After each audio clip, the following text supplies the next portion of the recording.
Well, thank you very much, Mr. President. You may have noticed a couple of street urchins scampering around the place covered in sand and stolen chocolate. Those are my children. And I was thinking to myself the issues of climate change through their lifetimes, through what are they going to see as they grow up? How will the Maldives change as they grow up? And, you know, I'm already quite old, I'm 37. And when my children are my age, the picture around the Maldives will be very different. I wouldn't, as things stand at the moment, I wouldn't expect any significantly living coral reefs to be still existing around the Maldives within 30, 40 years from now. And that's a very unfortunate and a very difficult thing to have to think about. But we've got a real double whammy coming down the line at coral reefs. We've got, of course, the perennial problem of bleaching because of warming ocean temperatures. And I was snorkeling off here just about, when was it, Anka, that the big bleaching, there was some more, yeah, the big bleaching event was in '98, but actually just last year, and it was like, yeah, this year, it was like being in a bathtub. I was snorkeling along and suddenly there was this really hot water. And you can see the corals, they don't have the thermal tolerance to deal with this. And they don't have the capacity to regenerate every single year of these kind of bleaching events keep on happening. And the second of this double whammy coming down the line is ocean acidification. You know, we've got skeptics about climate change. They say, oh, well, CO2 has nothing to do with it. You really can't be a skeptic about what happens when CO2 dissolves in water. You get carbonic acid. It's a very, very simple equation. And carbonic acid, of course, can dissolve calcium carbonate, or at least make it more difficult for calcifying organisms to build their skeletons. The most important ones, of course, around here of these calcifying organisms are corals. So the coral reefs will be in a process of erosion. And it's this living superstructure which makes this country, of course. This is a coral nation, built out of coral. There's nothing else underneath our feet other than coral. So how the Maldives can have a long-term future without coral reefs is in itself doubtful. So this is when my kids are my age. When my kids get to my parents' age, and my parents are now, I don't know either of their ages exactly. This is a typical thing for a son to say, but I think my mum's about 67. When my kids get to that age, we're going to be in a situation where the Maldives is submerging. Now, there's a lot of debate to be had about how the atolls and how the islands will respond to the changing erosion processes and to changing sea levels. Atolls are generally very dynamic systems. But without the coral there to provide the living base of these dynamic systems, it's very difficult to see how there can be any long-term adaptation.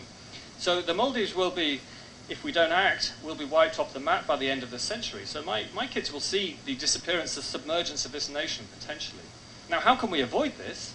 Well, we can avoid this by dramatically reducing carbon dioxide emissions. That's the obvious answer to this. Not to get us to the 2-degree level, which many environmental groups are still signed up to, and many governments, of course, agreed at Copenhagen. We need to go much further than that. We've got to get carbon dioxide concentrations in the atmosphere back down below 350 parts per million.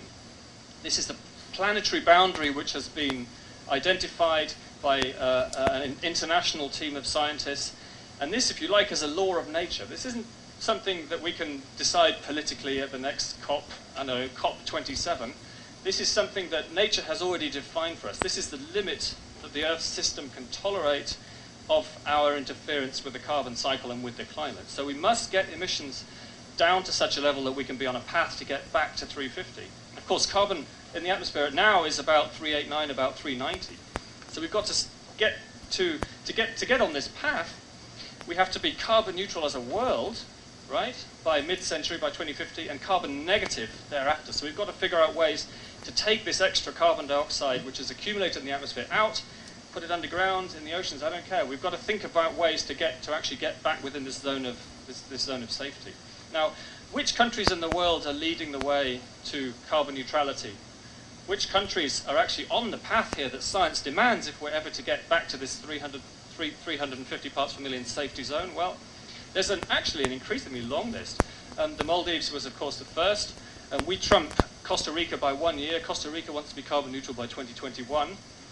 It was announced at the recent meeting in Male of the Progressive Forum. This is a group of progressive countries working to really accelerate the climate change negotiations. Ethiopia, country of 80 million people, one of the poorest countries on the globe, will be carbon neutral by 2025, Norway by 2030, Samoa and various other countries have got targets that they're about to announce. So I think what's really positive here is that there's so many countries, and this is really being led by the developing world. You know, so often the whole negotiations, the whole Copenhagen type process has been log jammed by this demand that the rich countries have to be the ones to act first. And you could see the moral logic for that. But actually the economic logic isn't nearly so strong. It's much more sensible to have the low carbon countries stay low carbon than it is to build all the fossil fuel infrastructure and then to pay them to close it down in 20 years' time. So let's keep the low emitters forever, and let's try and find a way to get the rich countries off the fossil fuel treadmill, perhaps over the longer term. So I would actually invert the normal logic of the climate change negotiations. And that's one of the reasons why I think you could say we're a bit more skeptical of the equity arguments for carbon emissions. I don't see why we all need equal rights to do something which is bad. You know, we don't all have equal rights to burgle your neighbours' houses. And once we can admit amongst ourselves that actually emitting carbon dioxide is a bad thing, it's an undesirable thing to do, then we don't need to argue about apportioning rights to it. Because, as I said, if we're going to be carbon neutral by 2050 as a globe, the sustainable per capita emission is 0. So, you know, I'm not a maths buff, but if you divide 0 by 7 billion, 8 billion people, it's still 0.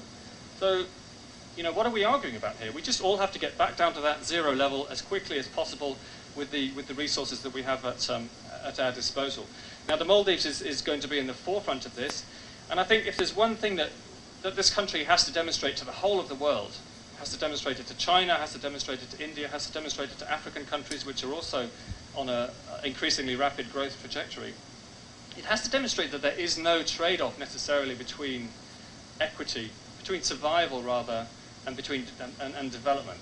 So it isn't a choice about whether you get prosperous or you save the planet. We have to change the whole logic of the discussion as it goes on. What people in developing countries need is both, of course. They need to survive and they need to get prosperous. And we can demonstrate that in the Maldives as a laboratory, as an experimenting ground for how the world's first carbon neutral country can lead the way for the rest of the world. Now, I'll leave it there, I think, and we can go on and take questions from everyone else. Thank you very much.